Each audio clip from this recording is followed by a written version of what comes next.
Thank you very much, Joe and Roger. They do a fantastic job for $5 a meeting. These are unbelievable. So of course, let's see, before we get into the topic, just as a little reminder that translation can be fun in a lot of ways. And well, because I have control of the presentation here, I want to share just a recent translation request that I received. Usually I can't share these because of confidentiality reasons. Let's see, and some of you have seen this before, but I got this request recently from my sister. She has a very rowdy 5-year-old boy. They just moved to New Mexico. She says, "Need Spanish translation ASAP for apology letter. Dear Antonio, I'm sorry I cut your hair. I won't do it again. I will be nice. From Boston." So, even before you see the translation can be fun. But so today I'm going to talk a little bit about a research project that I've been working on to identify what localization recruiters want and what localization job applicants need. We'll talk about some insights that I've gathered from some localization recruiting experts that many of you would recognize. And then I also want to get some additional insight from you. I want to make sure that, that during this, I can get some of your opinions, some of your ideas, because there are so many different opportunities in this industry that I couldn't possibly fit it all in here. And since we are here at LinkedIn, it seems appropriate that we would give more people an opportunity to network together and share some expertise and allow you to get to know even more people than just me up here. So we'll do that. So of course, this was a topic that interested me, not just for the reasons that it might interest all of you, but because I've recently started teaching a full load of courses at the Middlebury Institute of International Studies at Monterey. Very long name, but and of course I'm always getting asked by students, okay, what do I really need to do to prepare? And I'm always trying to think, okay, how can I help prepare these students even better? So I started digging around and wondering, hey, you know, what if it really is very easy to find some answers? Perhaps there's a lot of information that we could scrape simply out of job descriptions. And perhaps to some degree that's true. So start a little project to collect hundreds of localization job posts and put them into a repository, mostly from job sites like Indeed and LinkedIn. And then started to identify smaller samples of these different types of jobs, primarily focusing on linguists, managers, and engineers, those three groups. And then, with the help of a graduate assistant, started to break down each post in this smaller sample, not the entire repository, by job requirements. And this quickly grew into a monster task, as we found that after just several dozen of these posts, we were well over 200 requirements in a spreadsheet, finding, wow, that there are a lot of possible things that somebody might require in a localization position, even just these three. And we were dividing them up to say, okay, you know what? This requirement is a minimum requirement according to the job post. This is what you have to have. This other one is just preferred, nice to have, and some of these others are really just explained as duties. And yeah, like I said, you can imagine after just several dozen of these posts and 250 possible requirements, that gave us a lot to work with. For example, when looking at skills for localization engineers, there was this alphabet soup. It's quite a lot to choose from. Oh, and of course there are a lot of other potential job requirements as well.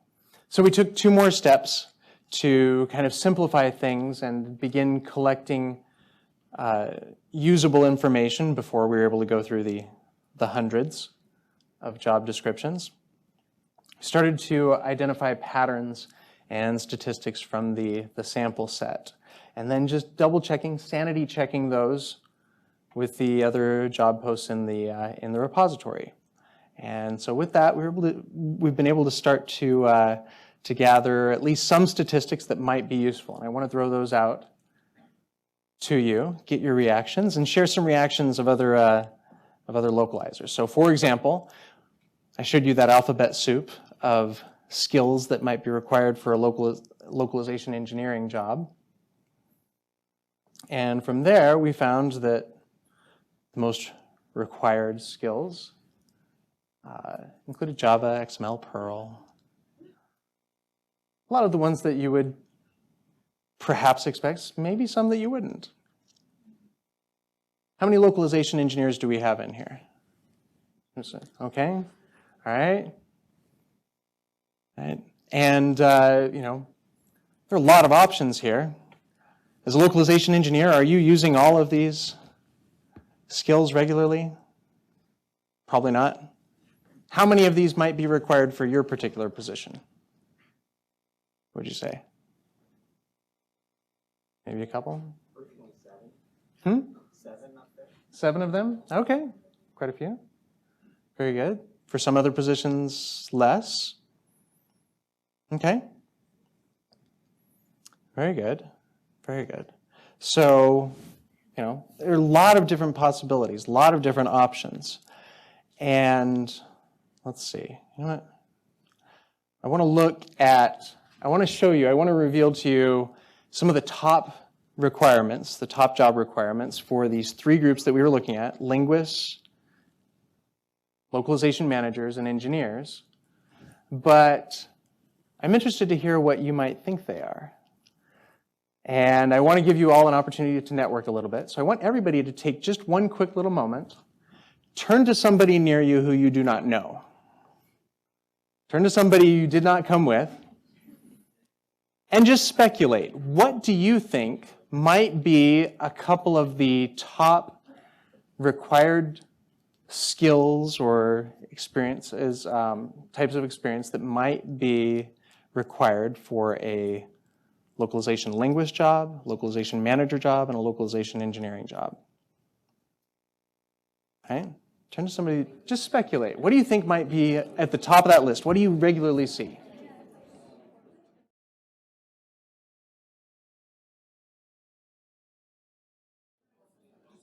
Okay, so I had you do that for a couple of reasons. In addition to giving you an opportunity to network a little bit more, as is appropriate, I wanted you to really think of, okay, what might you expect? Because some of the results that I'm going to show you, well, a lot of them are going to be probably along the lines of what you expect, but some of these things may not. They might be a little bit peculiar. Some of them kind of threw me off, at least. Okay, so let's see. And just by a quick show of hands, I assume that most people, when you were talking about, you know, these #1 job requirements for these positions, most of you are probably talking about hard skills, right? Maybe technical skills, some of these most common ones. Did anybody list off any soft skills? Okay, we had a few. All right, very good, very good. We'll talk about soft skills in a moment. Excluding soft skills, here are the, according to the sample of dozens of job descriptions, and a little bit of sanity checking from the larger repository, this is what the top skills were, excluding soft skills. Top skills required for localization linguists, at least the ones over that had over 50% of these jobs requiring that. And when it says industry experience, that means industry-specific experience, not just translation experience, but specific to the industry of the company hiring. All right, some quality management experience, experience with translation memory and CAT tools, and reviewing, editing, and proofing. So not too terribly Yeah. Can you believe it? Not necessary.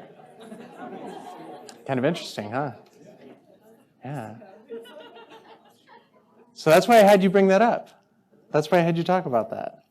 Language skills was not in the top 4. Didn't quite make it over the 50%. It was important. Oh, and I should add, there is one other thing that was actually at the top of all of these, but it was boring, so I took it out. Every single one, the top requirement was to have a bachelor's degree, but that's boring, right? So I left that off, all right? So some were more specific, but at the very least, it was about 90% in all 3 categories required some bachelor's degree. You'll see where that actually made one of the top lists here. But yeah, interesting. So think about that. Why did translation experience and knowledge not make it on that list? All right. That answer could be the same as the answer to another question I'll pose in just a moment as well. Okay. So now next, top skills required of localization managers. Again, these are more of the harder skills lists. Right? There were a lot that made it at least near 50% or above it. Vendor and resource management was the most commonly mentioned one, which I wouldn't have expected. Okay, followed by processes and best practices. Okay, that sounds a little more like what you'd expect. Process and workflow improvement, planning, scoping, and creating statements of work, quality management, CAT tools, strong written and spoken English, okay? So I was glad to see that internationalization and globalization made it at least almost to 50%. And then actually translation skills and experience made it on there. And there's a higher percentage than the translators. Kind of interesting. Yeah. So why did you say that you didn't expect vendor and resource? That would have been my first. That would have been your first? Yeah. I would have expected it to be. You're dealing with translators. Absolutely. Absolutely. I don't know. Maybe I meant to say that maybe that's not the first thing off my tongue when I describe it. But yeah, you're right. It does make sense. I certainly would have kept it near the top. So, okay. Next, top skills required for localization engineers. And this is where we see, okay, not just a BA, but somewhere between 50 and 60%, depending on the sample. There was some variation. Somewhere between 50 and 60% of the job postings required some kind of tech degree. Right? And then a lot of these other ones I'd expect as well. From these lists, was there anything else that surprised you so far? Huh? A lot of it pretty standard? Okay, pretty much what you would expect. All right. One other thing that I noticed that didn't really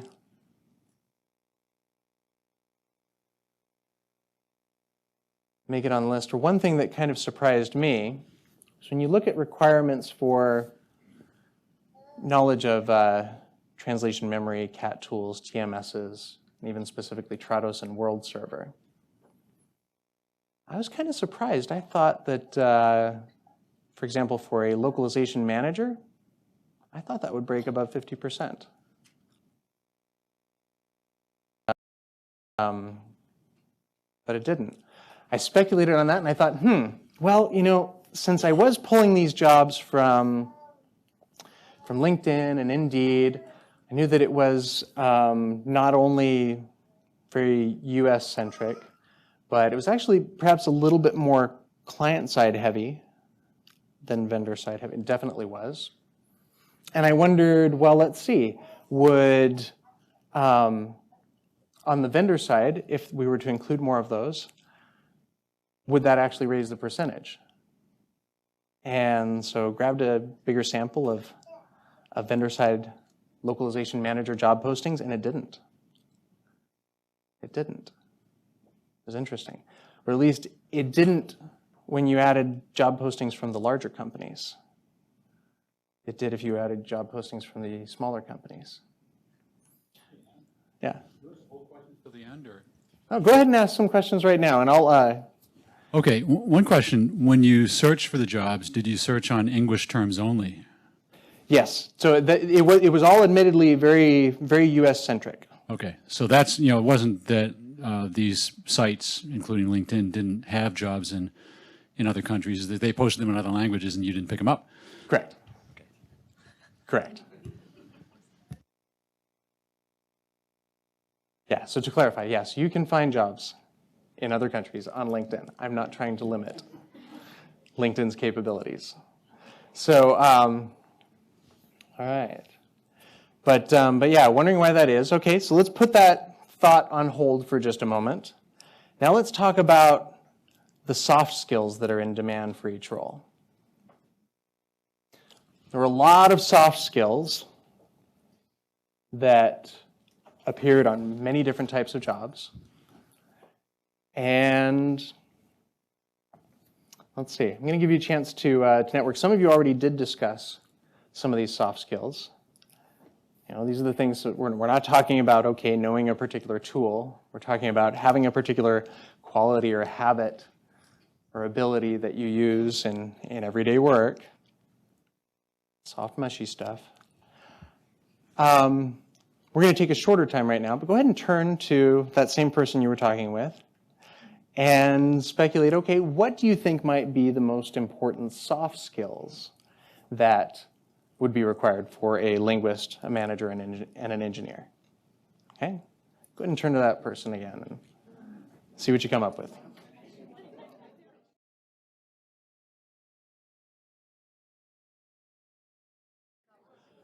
All right, so what do you think? What might be some of those common soft skills that would probably be essential, so essential that they'd be listed on almost any job posting for a linguist in localization? Communication skills. Okay. Any other ideas? What's that? Yeah, being able to work with other types of teams, that cross-functional teamwork. What's that? Critical thinking skills. Yeah. Maybe. Roberto? Professionalism. Okay. Any particular aspect within there? Yeah. Work independent, be self-motivated, flexible.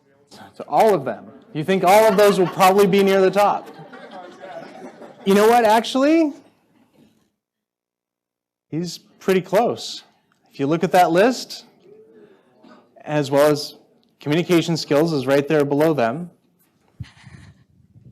One thing that makes sense in kind of an odd way is, look at what's at the top, teamwork.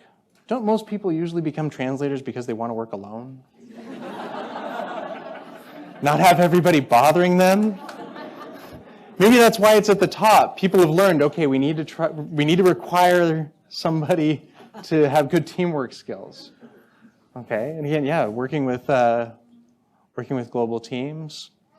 Yeah, so the cross-functional teams one wasn't mentioned as high. That doesn't mean it's not as important. That just means, okay, this is what hiring managers, or at least human resources people, are putting on these job descriptions. Okay, how about with soft skills for managers? What are some of what do you think might be the top skills there? Organizational skills? Perhaps.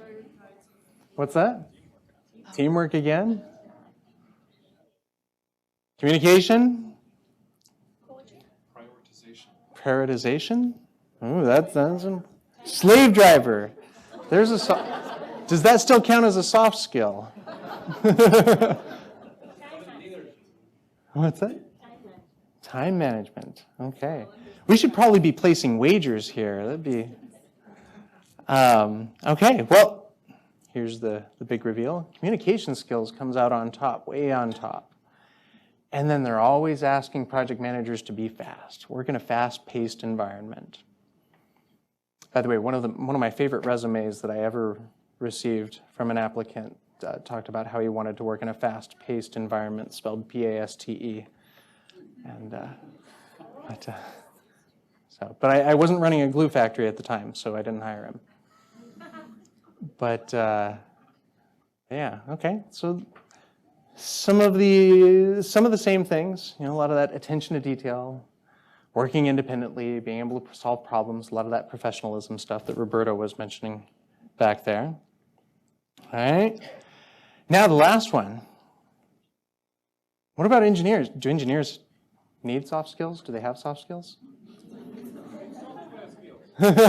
Software skills. There you go.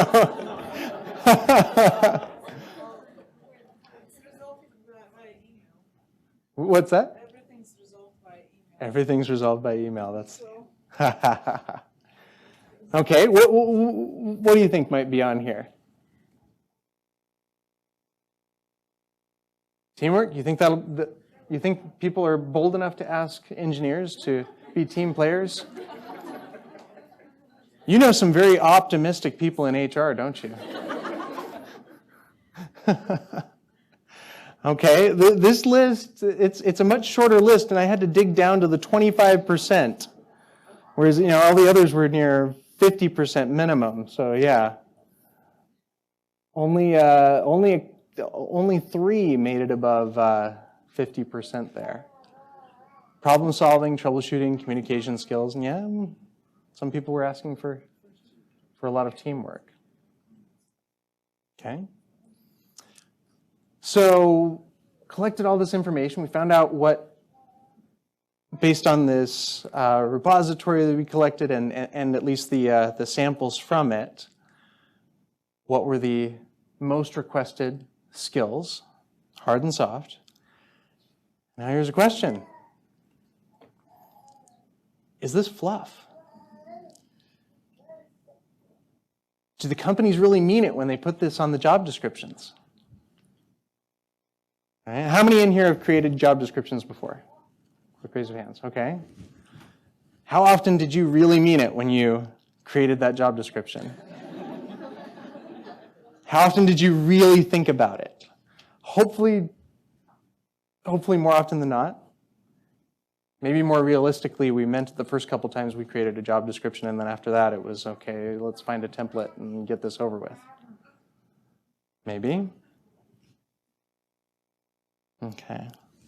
But yeah, it's interesting. There are so many different things required. And of course, those were the shorter list. Those were just the top skills required. There were hundreds of others that were listed that only had, maybe 5% of these jobs were actually including those. All right. So in order to really make sense of some of this information, I started talking with some of the recruiters that many of you know in the industry, with localization people, adaptive globalization, Larson globalization, and Anzu Global, and got some of their insights on it. First, I asked Annette Lawler at Localization People, why do you think all these job descriptions are so different?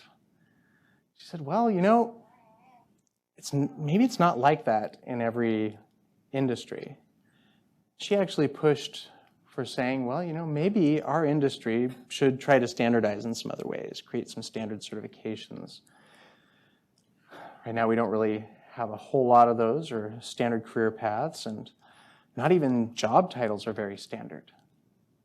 So if you think about the variety, why is it that there wasn't a whole lot of commonality between these localization engineering job postings?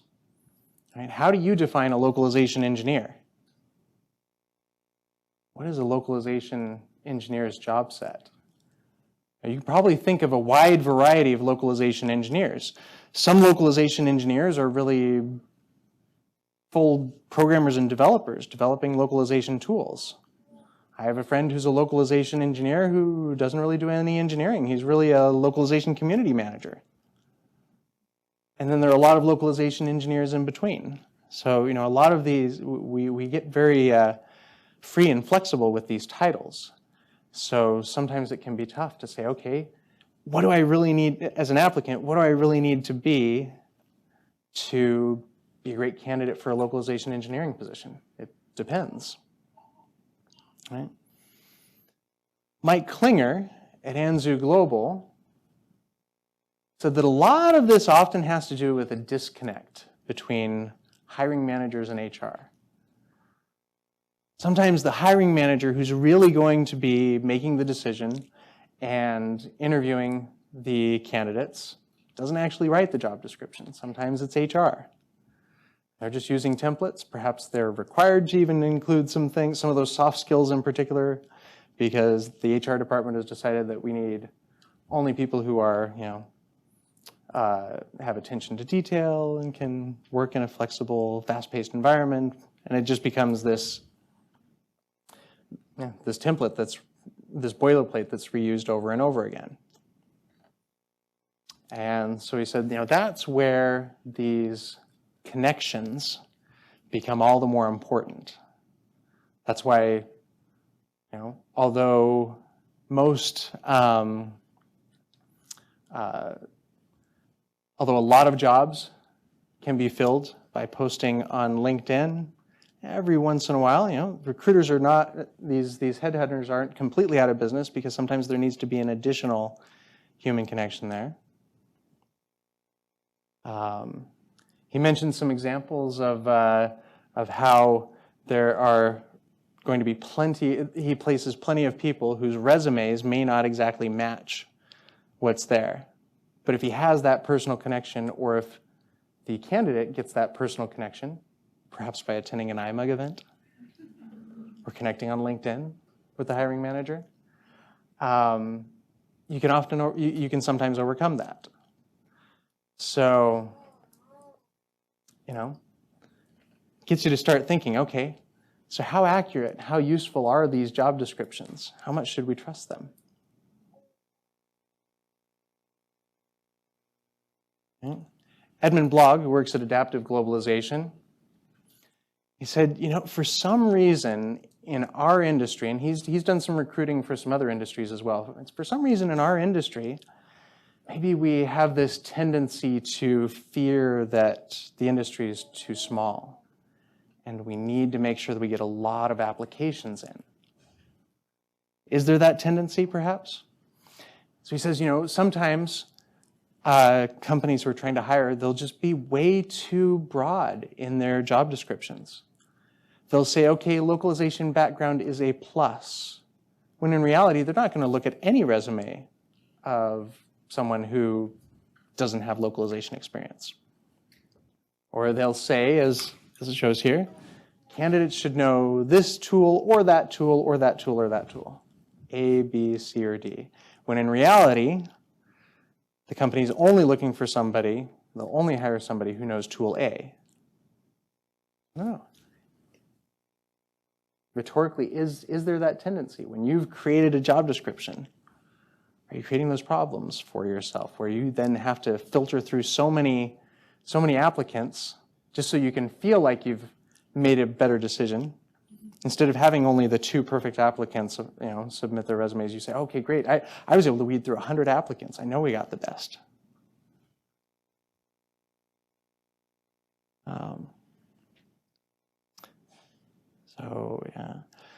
Edmund also pointed out that sometimes with these standard templates, they look familiar. We know what people mean when they list these bullet points of what somebody needs to do. He says, but does that really tell you about the position? It's so standard, so templated. Perhaps it's not as helpful.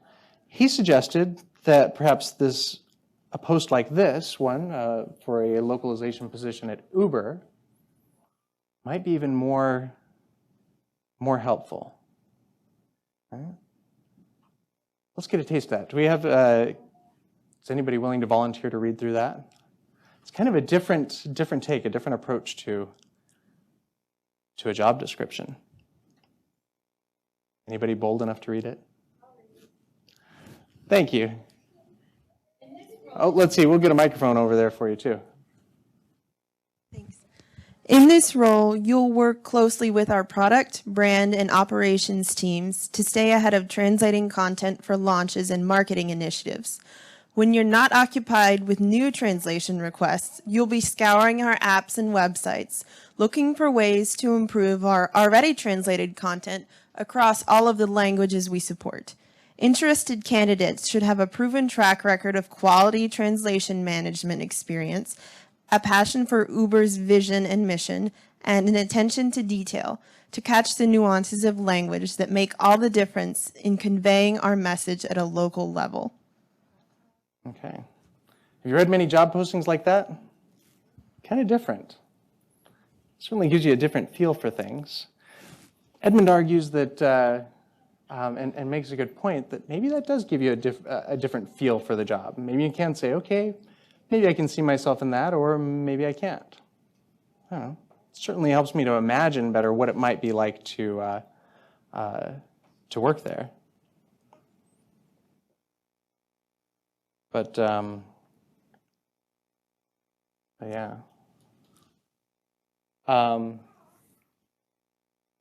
Let's see. Sometimes that, let's see, another recruiter, Larson, noted that a lot of times these very broad jobs, if you're trying to say, okay, as an applicant, what do I need to do to become a fantastic candidate for all these jobs? Yeah, okay, if you end up gaining the skills that might be great for 90% of the localization project manager jobs out there, yeah, that can be a good thing. But it might also make you very generic, very standard. And she noted that, hey, you know, maybe something you ought to consider is that, okay, you know, we as headhunters and recruiters, we're not usually going to be headhunting for those generic standard localization project managers, because you can easily find somebody to fill one of those roles by posting on LinkedIn, she said specifically. But what if you did have one of those more unique, hard to find skill sets? She noted, you know, maybe you ought to pay attention. What are the headhunters, what positions are they trying to fill? They're often trying to fill positions. They're often getting these jobs and assignments because it's too difficult. It's a lot harder for companies to find and fill those positions. For example, she said that she gets a lot of opportunities to try to fill positions for project managers who have to have some kind of specialization in machine translation, because maybe there is quite a bit of demand for it, or increasing demand for it, but not enough supply. She said that sometimes it's harder to find the right person for a solution architect position or a globalization engineer position, some of these that are maybe slightly less common than others, or for a particular industry like life sciences, where you can't just have anybody doing regular project management and whatnot. All right. Okay, so we've been talking a lot about you know, what kind of skills somebody might be looking at, what might be the most requested ones, how an employer might word things in a job description. But see, Annette Lawler again, she had some additional suggestions for employers about what they might want to do to make sure that they are getting the right candidates. And she basically said, you know, is your recruiting and hiring process as streamlined as your translation process? Or is it completely ad hoc, You don't really know what the next step is going to be. If the people you're trying to hire were actually your translation customers and they saw this kind of ad hoc process, would they fire you? Perhaps. Sometimes that can be very helpful. Let people know what to expect. She also made, again, this argument for standardizing things, making sure that you have plans.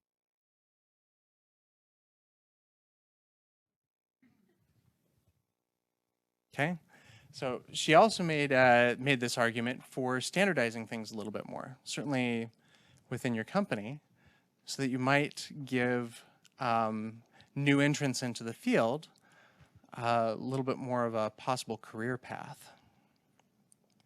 What is it that somebody coming into an entry-level job at your company could actually look forward to? Or are they going to feel pigeonholed in that position, burn out, and leave your company just a couple years later after you put a lot of effort into that? Okay.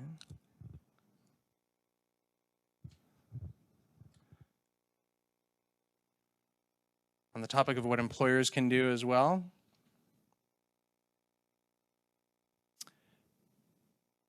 Inger Larson noted that some of her clients have had to, as soon as they start asking her to recruit, at least one of them has had to stop because, and very rightfully so, because a lot of the people that she was trying to contact immediately were telling her, wait a second, particularly the younger folks who already know about Glassdoor, they were telling her, wait a second.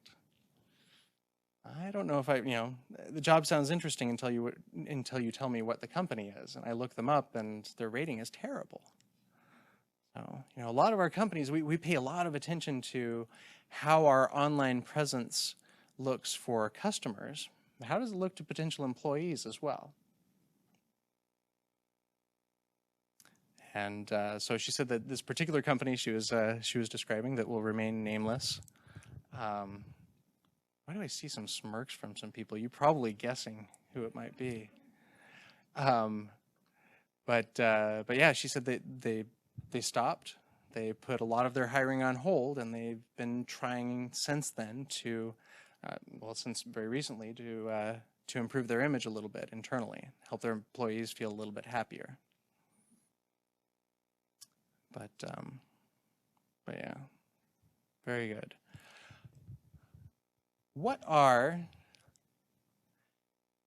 anybody here who has been hiring or writing job postings, what are some of those things that you do to make sure that you're hiring the right candidates with the right skills and right qualifications? What are some of those things that perhaps haven't been mentioned? Or are there any of these suggestions from one of these recruiters or from me that you would violently disagree with? I'd love to hear that. Yeah, Stephanie. Very small. I would recommend never to burn any bridges. Yes. Because when you are invited for an interview, your reputation already precedes you. And before you even march into the room, people have sort of created a picture of you and your skills. Amen. Amen. In fact, a couple of the localization, these recruiters, they said the exact same thing. We know this is a small industry, which has its advantages and disadvantages if you're burning bridges. So, excellent. Anything else? We saw a couple dozen hands of those who have created job postings and whatnot. What are some things that you do?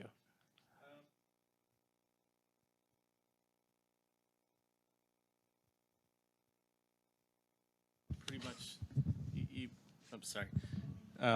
I guess the main recommendation I have is not to get too fixated on prerequisites, because chances are you're not going to find somebody who has worked with a specific TMS that you're using and uses the programming language that you're using and uses the same database. So you've got to be kind of more focused on finding smart people who can learn your systems and adapt. Yeah, I'd agree with that.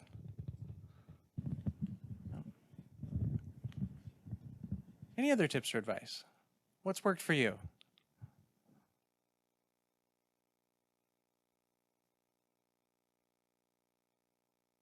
Yeah. Oh, let's get a microphone over to you. So I've been hiring a lot recently, and I've started having to implement working interviews, because where people say computers are my life and then don't know how to bold something in Word, it's I mean, I mean, that is an actual example of something that's happened to me. Literally could not find the underline button. So yeah, working interviews, and then also informal team lunches. Hey, would you like to stick around for our team lunch? And the amount you learn about somebody over a non-formal, like, just let's have lunch together. Oh, I'm here because my mum wants me out of the house. That sort of thing is something that you only get when they've like relaxed and Very good starting to sort points. of divulge things. So Yeah, yeah, absolutely. Very good points there. Very good points. Yes, over here. Let's see, the microphone's close by. One thing I've learned in interviewing candidates is that if we do one-on-one interviews or one-on-one meetings, it seems to work better than a group, because it seems to, the more that the candidate is at ease, they seem to be able to better show and talk about what they can do, and I get a better picture of what they can do. Yeah, and the rest of the group can still watch from the secret cameras that you've had placed around the room. Very good. Okay, in the back there.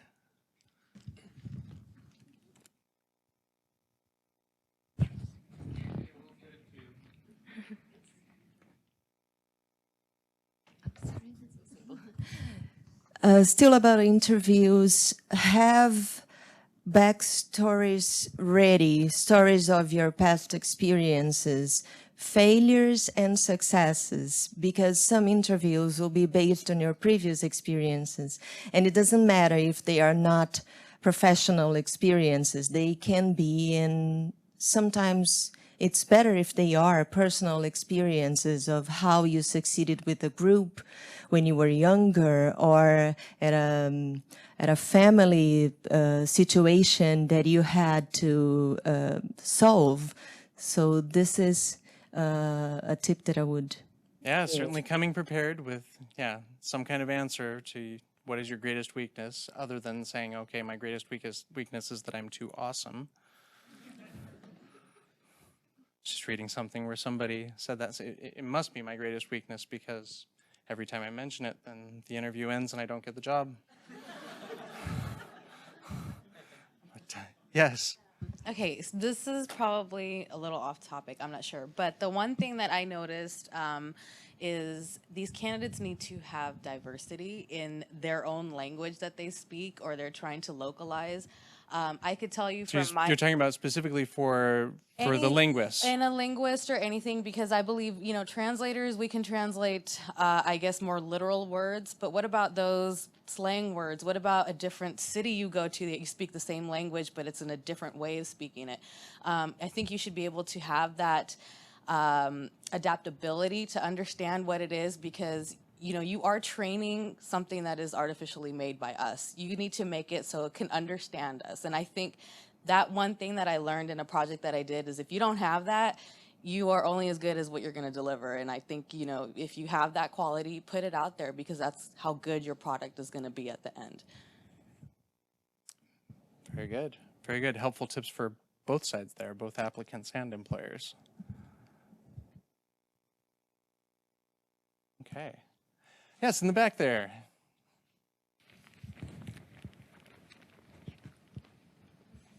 Thank you very much for your presentation.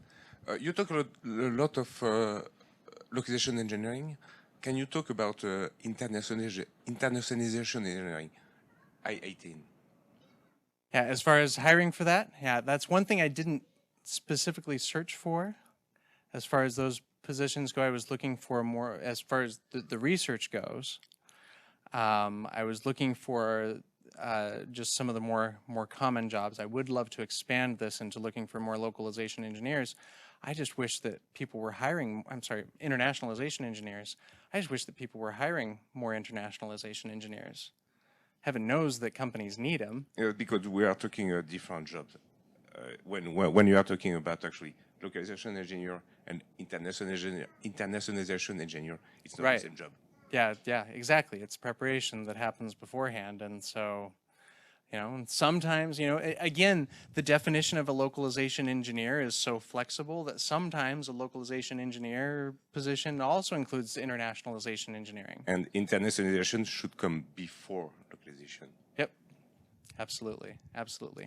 I was glad that at least, people are asking about that type of internationalization experience. So, yeah. All right. Anybody else have any tips of things that have worked for them on the employer side? Okay. All right. Well, if you're not bold enough to share it with the group, I hope you'll share it with some others.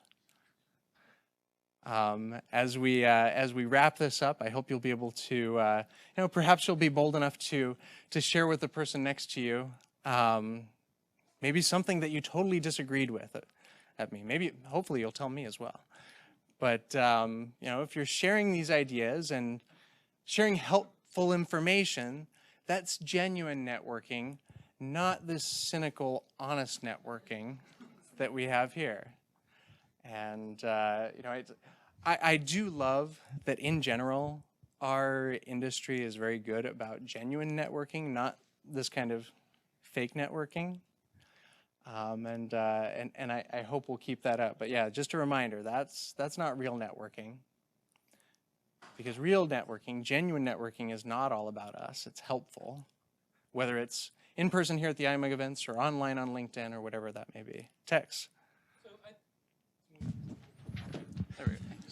I think looking at job descriptions, because it's so much boilerplate, and because companies don't pay a lot of attention to it, isn't perhaps as insightful as maybe looking at the search terms that companies use. Because if I'm looking for someone, if I go to LinkedIn or other sites, if I have 4 or 5 keywords that I identify as being the terms that hone in on the skills that I'm looking for, I think that reveals a lot more. And in fact, instead of job descriptions, because I don't think they're actually useful anymore. I don't look at companies' job descriptions in order to find positions. But if people would say, here are the terms I'm going to use to search, and in my searching for a job or searching for an employee, we matched up on the search terms, then I think we'd probably get much closer fits. That's an excellent point. So you're suggesting maybe we share some of those ideas. Yeah. And I think the other thing in the interview process is to get rid of the boilerplate questions. I hate it if I go to an interview and somebody has Googled the questions that you're supposed to ask an engineer and those kinds of things. And I look at it more as it's like dating, right? Because the person you hire, you're going to be with that person 8 hours a day, more, for forever until the person leaves or you leave. And that's more than the time you spend with a spouse or a significant other. So you really want to have in an interview not only the skill set, but relationship type, not relationship questions, but some idea of the fit.